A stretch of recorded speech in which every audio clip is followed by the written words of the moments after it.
ଶୁଣି ମନ ଆହୁରି ଆନନ୍ଦେ କବାର ହରି ହରି ବୋଲ।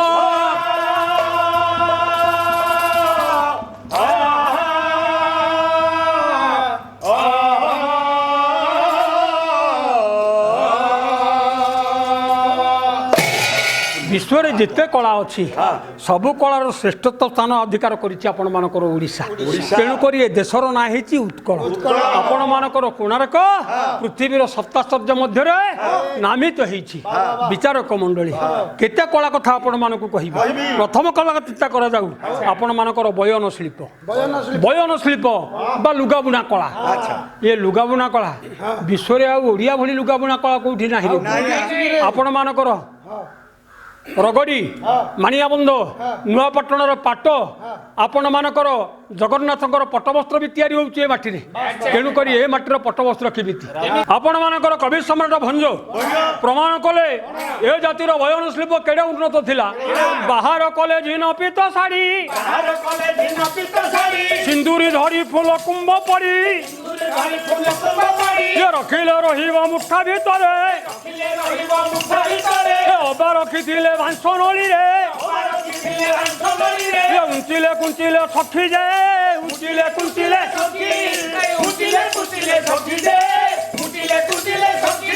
ये बाला मन आंची कांची पिंधाइले ये उपमाये रुंद देखी जे बाहर कले झिन पीत शाढ़ी गोटे हलदिया लुगार वर्णना करिसेंती भंज। हलदिया लुगा कहीं बाबू केवल जे भंज बयन शिल्प भितर आपण मानक प्रवेश करिसेंती ता नुह। ए जातिर श्रेष्ठत्व ए जातिर नीति नियम ए जातिर संस्कार विषय भी कहिसेंती।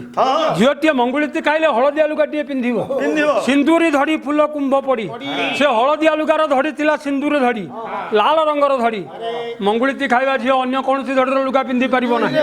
बाबू साहित्य भितर केड़े सुंदर दिग्दर्शन देखते आपन समाज को।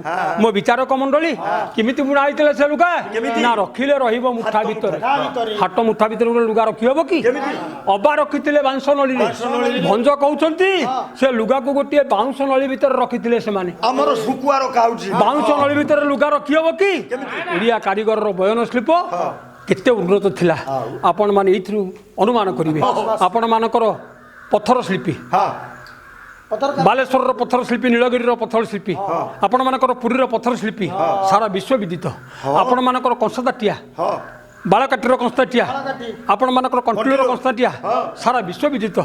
सबुठु श्रेष्ठ होची आपण मानकर कोणार्क मंदिर विश्व पाई आश्चर्य कोणार्क मंदिर।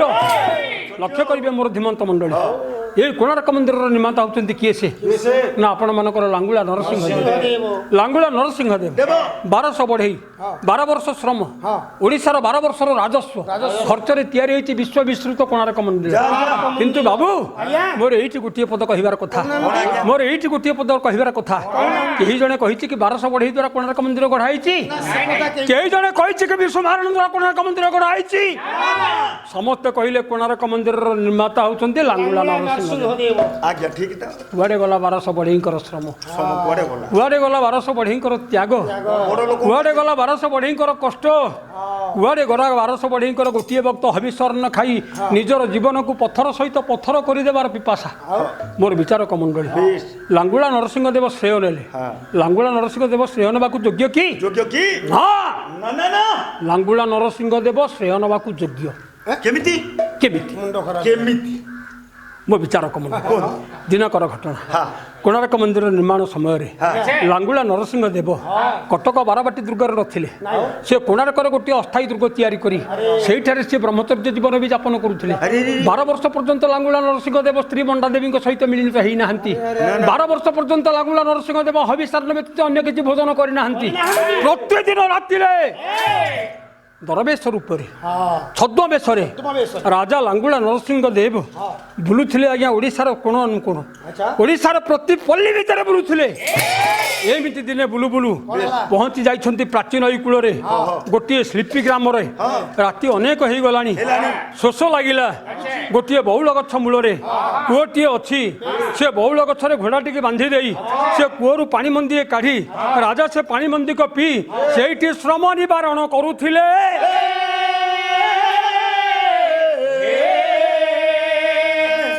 ସମୟରେ ଗୋଟିଏ ଶିଳ୍ପୀ ବଧୂ ଜରାଜୀର୍ଣ୍ଣ ଶରୀର ଯୁବତୀ ସତ କିନ୍ତୁ ଜରାଜୀର୍ଣ୍ଣ ଶରୀର କ୍ଷୀଣ ଶରୀର ନିଜର ଶରୀର ତୁଳନାରେ ଗୋଟାଏ ବିରାଟକାୟ ଗରା ପାଣି ଆଣିବା ପାଇଁ ଆସି ଯେତେବେଳେ ଗରାଟିକି ଦଉଡ଼ିରେ ବାନ୍ଧି କୂଅରେ ପକେଇ ଦେଇଛି ଦଳାଟି ଗରାଟି ଜଳପୂର୍ଣ୍ଣ ହେଇଯାଇଛି ସେ ଗରାଟିକି ଟାଣୁଛି ବଧୂଟି କିନ୍ତୁ ଗରାଟି ଟାଣି ପାରୁନି ଗରାର ଭାରରେ ସିଏ ଆଜ୍ଞା କୂଅ ଭିତରକୁ ଚାଲି ଯାଉଛି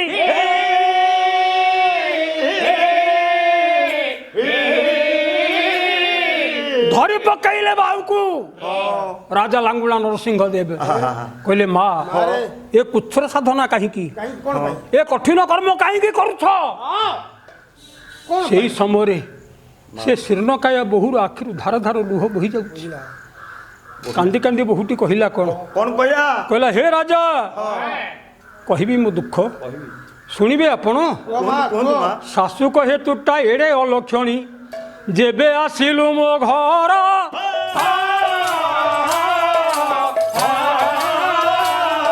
ଇଏ ଦଶ ମଙ୍ଗଳରୁ ମୋ ବିଶି କେଶନ ଗଲା ଗଢ଼ିବ ଦେଉଳ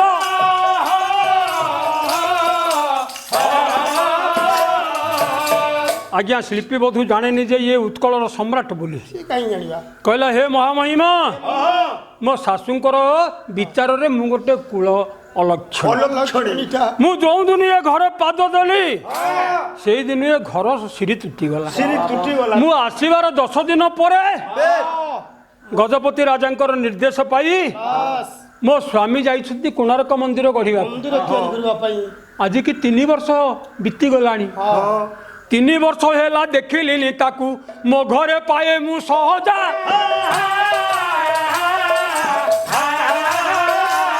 ये कुह भद्र कुह मुखी अलक्षणी किबा अलक्षण राजा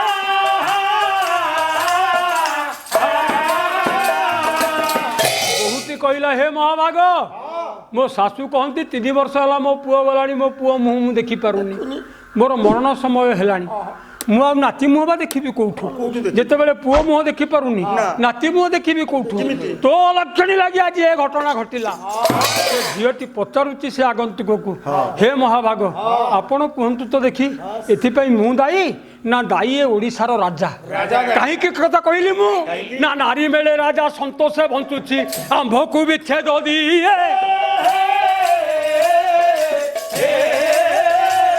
ये केउ कर्म दोष बढ़े कूल जन्म नेली मुहाए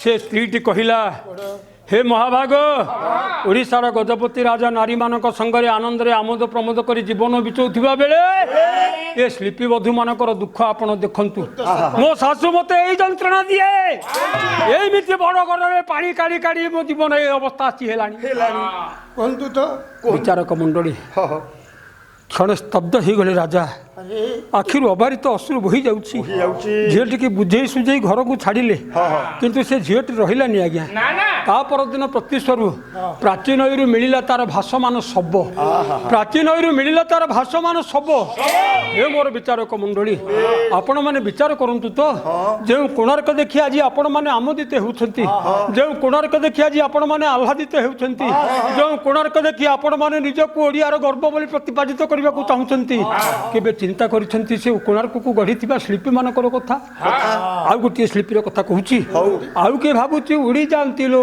कोले नियंती ताहाकू आज्ञा बोक पर बोक आंकी दियंती लो पूरी उठंता मो बुक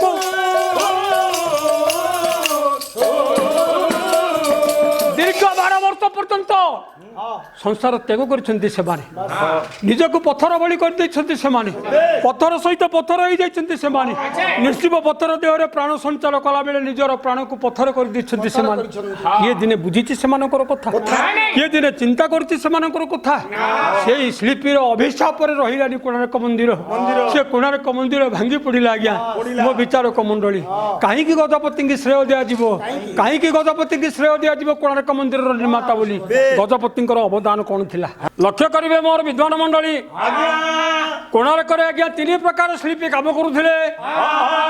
ସେ 3 ପ୍ରକାର ବର୍ଦ୍ଧକି କିଏ ନା କିଛି ଓଝା, କିଛି ମହାରଣା, ଆଉ କିଛି ହେଲେ ବିନ୍ଧାଣୀ।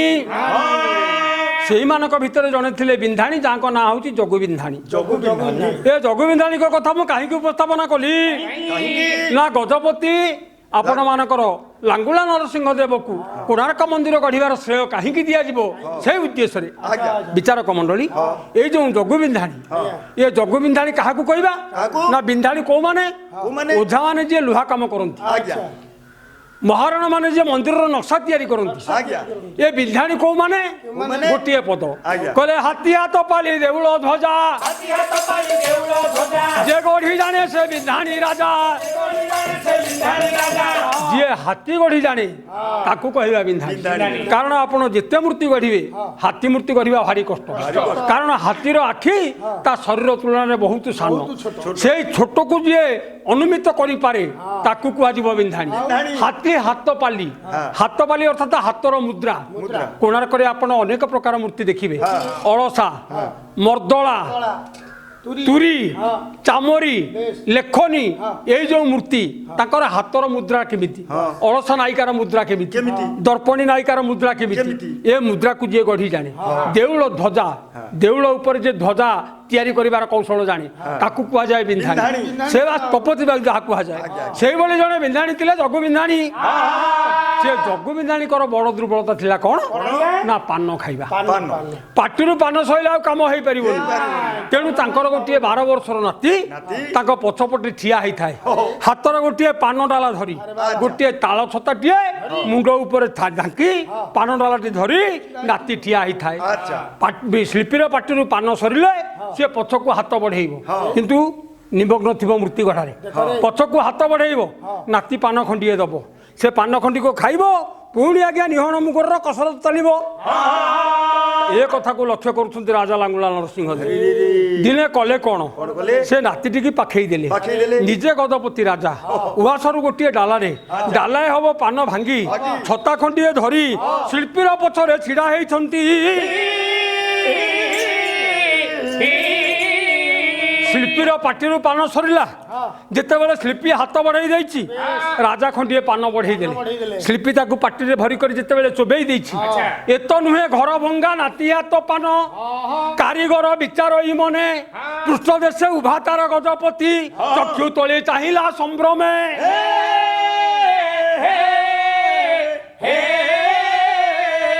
ଯେତେବେଳେ ପାନ ଖଣ୍ଡିକ ଚୋବେଇ ଦେଇଛି, କାରିଗର ଚିନ୍ତା କଲା ମୋ ନାତି ଯେଉଁ ପାନ ନୀତି ଭାଙ୍ଗିକି ଆଣେ ଇଏ ତ ସେ ପାନ ନୁହଁ, ଏ ପାନ ଦେଲା କିଏ?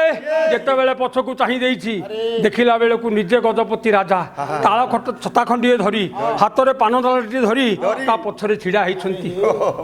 ଜିଭ କାମୁଡ଼ି ଦେଲା ଜଗୁ ମହାରଣା।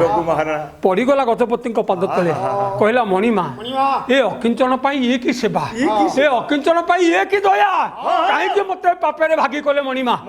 ରାଜା ଆଜ୍ଞା ତା ଗୋଡ଼ ଧରି ପକେଇଲେ, କହିଲେ ଜଗୁ ବିନ୍ଧାଣୀ ରେ, ମୁଁ କିଏ? ଉତ୍ତରାଧିକାରୀ ସୂତ୍ରରେ ମୋ ବାପାଙ୍କ ଶାସିତ ରାଜ୍ୟକୁ ନେଇ ମୁଁ ଗୋଟିଏ ରାଜ୍ୟର ରାଜା। ତୁ ଆଜି ଯେଉଁ କୀର୍ତ୍ତି କି ସୃଷ୍ଟି କରିଛୁ, ତୁ ଆଜି ନିର୍ଜୀବ ପଥର ପ୍ରାଣରେ ଯେଉଁ ପ୍ରାଣ ସଞ୍ଚାର କରିଛୁ, ତୁ ହଉଛୁ ବିଶ୍ୱର ରାଜା।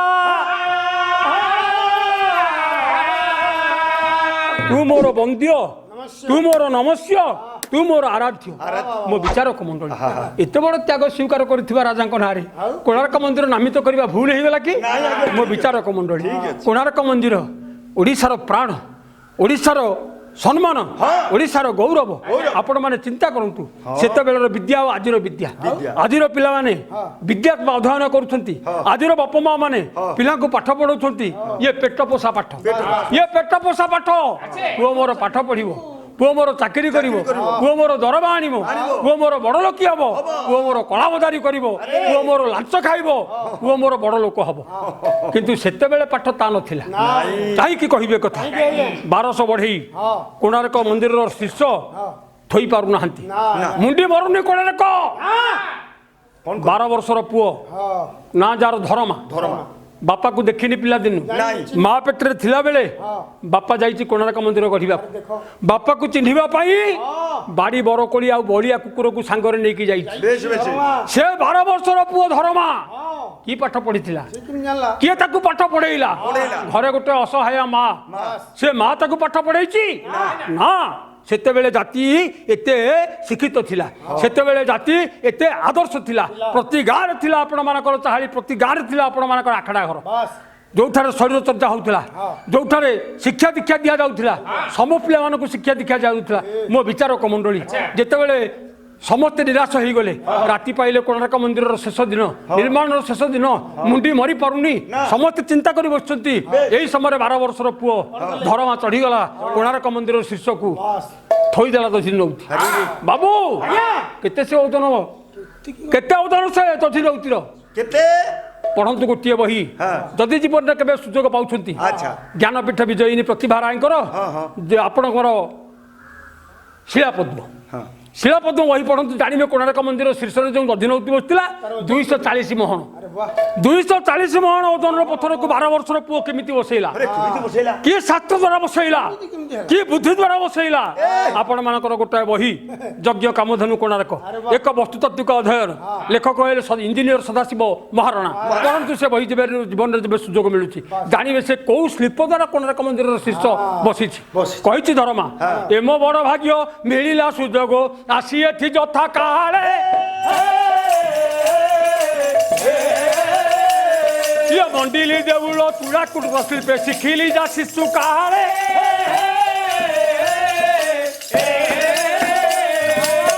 शिल्पर ना था कूट शिल्प ए कूट शिल्प 8 प्रकार ए 8 प्रकार कूट शिल्प भितर चुंबकीय कूट शिल्प द्वारा कोणार्क मंदिर शीर्ष 240 मोहन ओजन पत्थर बसी 12 वर्षर शिशुता बसई पारि मो विचारक मंडली ए जाति केड़े महान ए जाति केड़े संस्कृति संपन्न ए जाति केड़े आदर्श आपण मान तो अनुमान करंतु ये गला आपण मानकर कला नैपुण्यता लक्ष्य करिवे मोर धीमंत समते तीनोटी कारण आपण मानक दर्शाई प्रथम कथा है त्याग द्वितीय कथा है वीरत्व तृतीय कथा है कला नैपुण्यता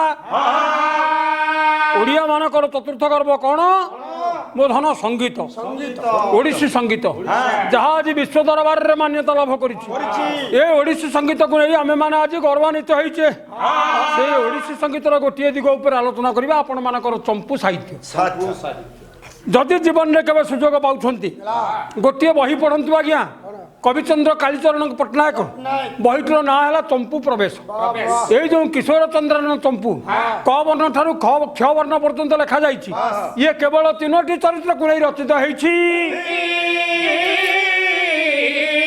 से 3टी चरित्र कौन ना गोटे हेले राधा गोटे हेले कृष्ण आ गोटे हेले ललिता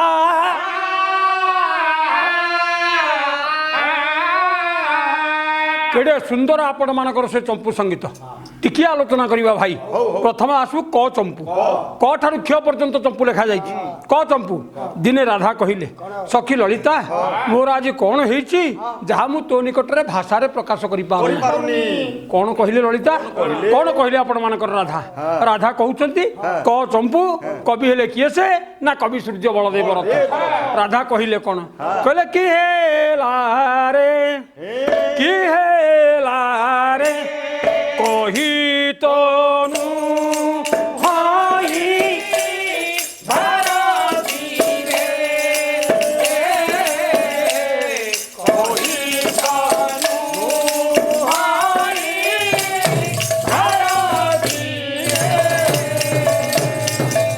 करिवे मोर विभूत सामंत राधा कहते ललिता मोर कौन हो जहाँ मु तो निकट रे भाषा प्रकाश कर ललिता कहला राधा तोर कौन हो कहलु यही समय राधा कहले काली जादूर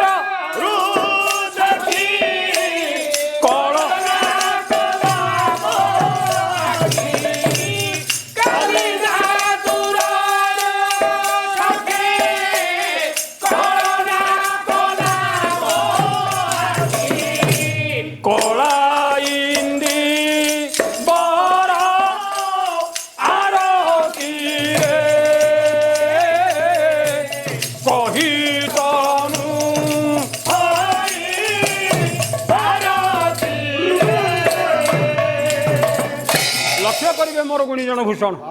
ରାଧା କହୁଛନ୍ତି ସଖୀ ତୁ ତ ଜାଣୁଛୁ ଗୋପନଗରରେ ମୋ ନାଁରେ କେମିତି ନିନ୍ଦା ରଟନା ହେଉଛି। ତେଣୁ ଦିନ ବେଳେ ଗୋପଦାଣ୍ଡରେ ଚାଲିବାର ସାମର୍ଥ୍ୟ ମୋର ନାହିଁ।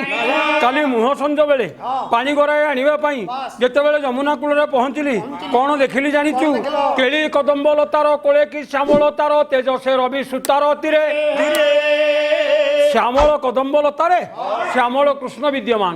ସେ ଶୋଭାକୁ ଦେଖିଲା ପରେ ଯମୁନାର ନୀଳଜଳ ଆସ୍ତରଣରେ ନୀଳ କଇଁଟିଏ ପ୍ରସ୍ଫୁଟିତ ହେଲେ ଯେମିତି ଶୋଭା ଦିଶନ୍ତା, ଶ୍ୟାମଳ କଦମ୍ବ ବୃକ୍ଷରେ ମୋର ଶ୍ୟାମଳ କୃଷ୍ଣ ସେହି ଶୋଭା ଧାରଣ କରିଥିଲେ। ସେ ଦୃଶ୍ୟ ଦେଖିଲା ବେଳେ ମୋର ତନୁ ମନ ଅଥୟ ହେଇଗଲାଣି। ଯେତେବେଳେ ଏତିକି କହିଲେ କିଏ ସିନା ରାଧା କେଡ଼େ ସୁନ୍ଦର ସଂଯୋଜନା କରିଛନ୍ତି ଆପଣମାନଙ୍କର କବି ସୂର୍ଯ୍ୟ ବଳଦେବ ରଥ। ଲଳିତା କହିଲା ଗଲା କ ଚମ୍ପୁ ଗୋଟିଏ ପଦ ଆଣ ଖ। ଲଳିତା କ'ଣ କହିଲା? କହିଲା ଖରା ପତୁ ହେଲୁ ରେ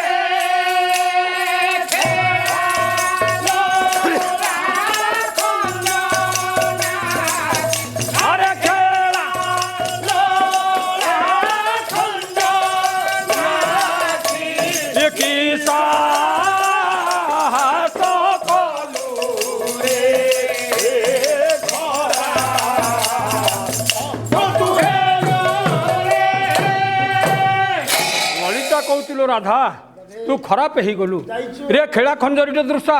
ତୁ ଆଜି କେଡ଼େ ସାହସ କରିଛୁ? କ'ଣ ସାହସ କଲୁ ନା ଖରବ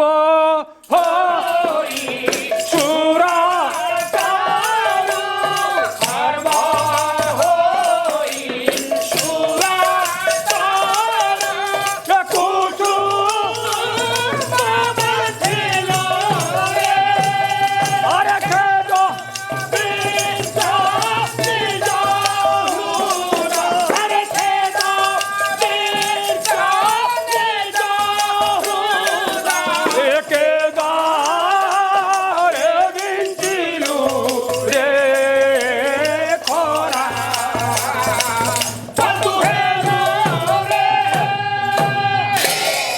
କହୁଛି ରାଧା ତୁ ଗୋଟିଏ ଛୋଟିଆ ବାମନ ହୋଇ ସ୍ୱର୍ଗର ପାରିଜାତ ଫୁଲ ତୋଳିବାର ଲୋଭ କଲୁ।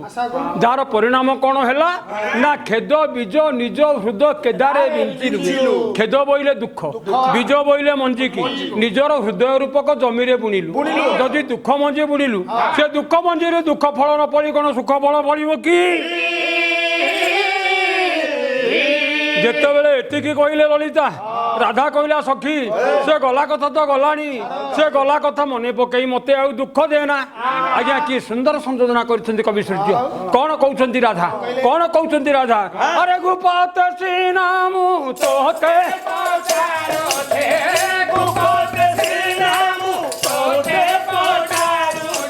ବଳି ପଡ଼ିବାରୁ ଯଥା ସଙ୍ଗାତ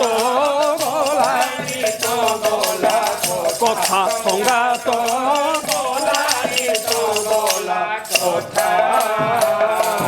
ରାଧା କହୁଛି ସଖୀ ସେ ଗଲା କଥା ତ ଗଲାଣି, ସେ ଗଲା କଥା ମନେ ପକେଇ ମତେ କାହିଁକି ଦୁଃଖ ଦଉଛି? ତୋ ସହିତ ମୋର ସେମିତି ଆତ୍ମୀୟତା ଅଛି ବୋଲି ମୁଁ ଆଜି ତୋ ନିକଟରେ କଥା କହିଲି। ମୁଁ କ'ଣ ଗୋପରେ ଆଉ କାହାକୁ କହିଛି କି? କାହିଁକି କହିନି ନା ଗଙ୍ଗାରୁ ବିଷାଦ ଗଭୀର ତ ହୃଦ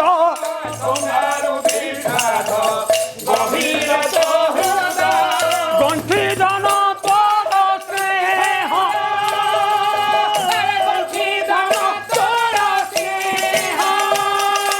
ଆରେ ଗୋଡ଼ ଖସି ଖେଦ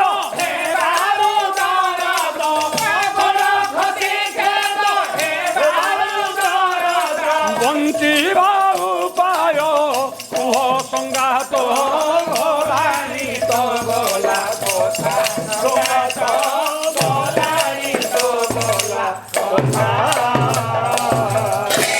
ଗଙ୍ଗା ସିନା 84 କାଠି ଗଭୀର, ତୋ ହୃଦୟ ମଧ୍ୟ ଗଙ୍ଗା ଠାରୁ ଆହୁରି ଗଭୀର। ଯେତେ ଗୋପନ କଥା ତୋ ନିକଟରେ ପ୍ରକାଶ କଲେ ଏ ଗୋପଦାଣ୍ଡରେ ସିଏ ପରିପ୍ରକାଶ ହବ ନାହିଁ ଏ ବିଶ୍ୱାସ ରଖି ତୋତେ ମୁଁ କହିଛି। ଥରେ ତ ଗୋଡ଼ ଖସେଇ ଦେଇଛି, ଯାହା ଭୁଲ କରିଛି ସେ କଥା କହି ମତେ ଆଉ ଦୁଃଖ ଦେନା।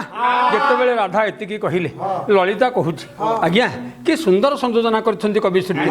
ତିନୋଟି ଚରିତ୍ରକୁ ନେଇ କିଶୋର ଚନ୍ଦ୍ରାନ ଚମ୍ପୁ। ଲଳିତା କ'ଣ କହିଲା? କହିଲା ଘେନାଇ ଆମ୍ଭେ ଯେତେ କହିଲୁ ଘେନି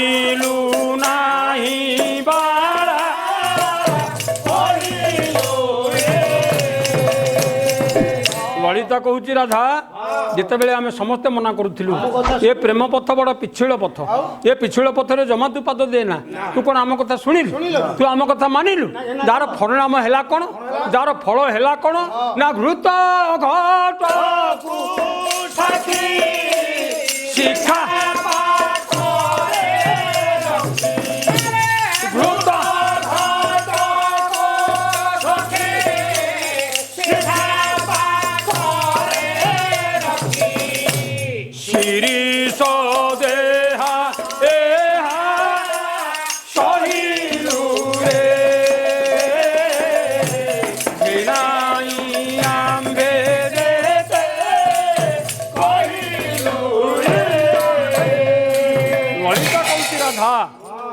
ঘিও ঘড়িটাকে যদি নিয়া পাখে রখিবা নিয়ার শক্তিরে ঘিও নিশ্চয় তরলিব নিয়ার দাহিকা শক্তিরে ঘিও নিশ্চয় তরলিব তু হচ্ছে গোটিয়ে ঘিও ঘড়ি আর নন্দপুଅ কৃষ্ণ হচ্ছে নিয়া তেণু তা পাখক গলু তু নিশ্চয় তরলিবু নিশ্চয় দুঃখ ভোগিবু এথিরে কিছু সূচনা নাই যেতবে এতিকি কহিলে কি সেটা ললিতা রাধার আখির দ্বিধার লুহ পড়িগলা কহিলা সখিলু যাহা তো করিছি করিছি বঞ্চি পারিবি না শ্যাম বিনা মুহূর্তে বঞ্চি পারিবি না থরক পাই মতে শ্যামକୁ ଟିକେ ভেট করেই দে না থরক পাই শ্যাম সাঙ্গরে মোর ଟିକେ মুলাকাত করেই দে না যেতবে এতিকি কহিছেন কি রাধারাণী আপন মানকর ললিতা কহিলা সখী চেষ্টা করে দেখুছি শ্যাম সহিত তোর ভেট হব কি না চেষ্টা করে দেখুছি চালি যাইছি ললিতা আজ্ঞা যমুনা কূলক কদম্ব মূলরে উভা হইছেন ভগবান কৃষ্ণ বাবু বাবু সে কমনীয় রূপর বর্ণনা করিবা পাই সময় নাই ভগবান কৃষ্ণ উভা হইছেন ললিতা দূরରୁ ଦେଖିଦେଲା কোন দেখিলা গলা ক চম্পু গলা খ চম্পু গলা গ চম্পু গলা ঘ চম্পু গোটাଏ পদ আণ উঁ চম্পু বাবু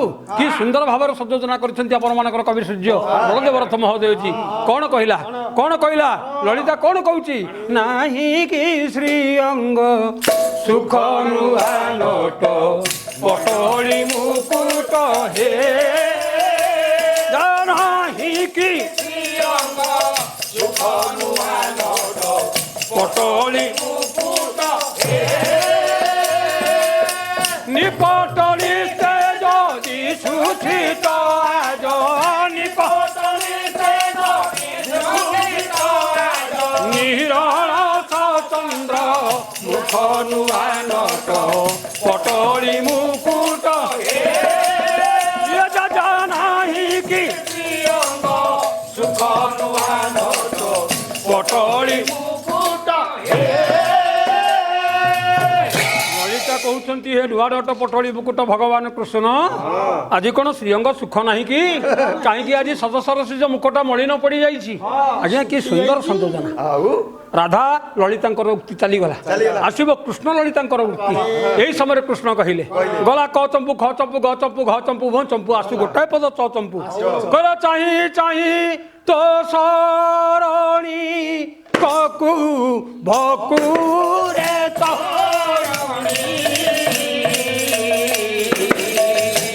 চিত্রাপ্রীত পরি ঠিলি বসি চিত্রমণি লিমু তোতে চাহি যাও তর কিতে চারি চক্ষু মিলাইলু আখি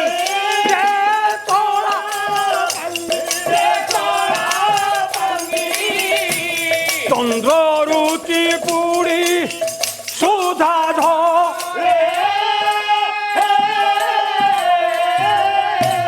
চির তৃষিতর তৃষা হরি চাতুর্য কৃপালু গুণ নিধি হরাইলু প্রাণ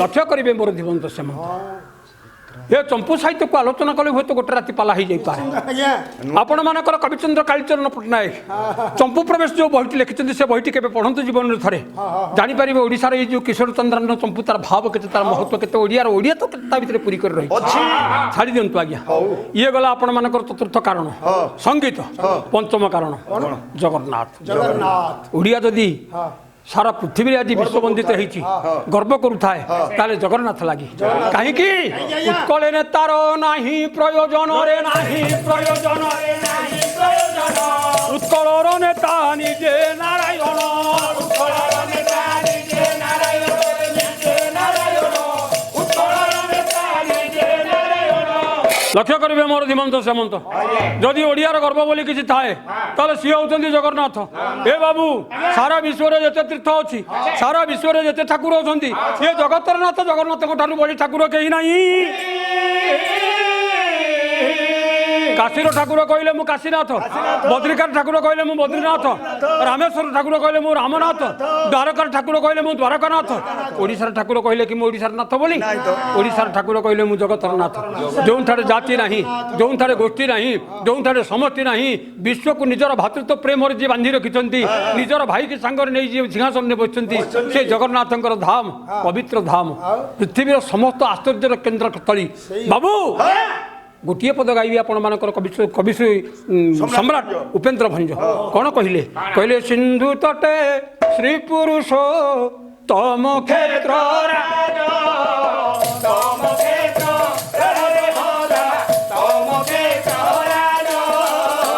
साधु जने अचित ही अनेक आश्चर्य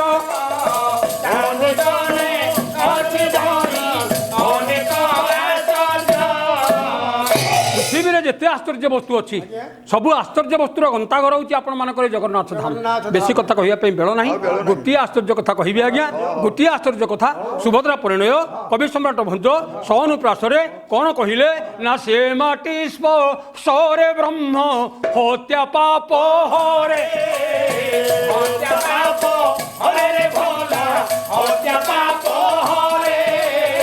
साक्षात हो इचिता को पाल मोचन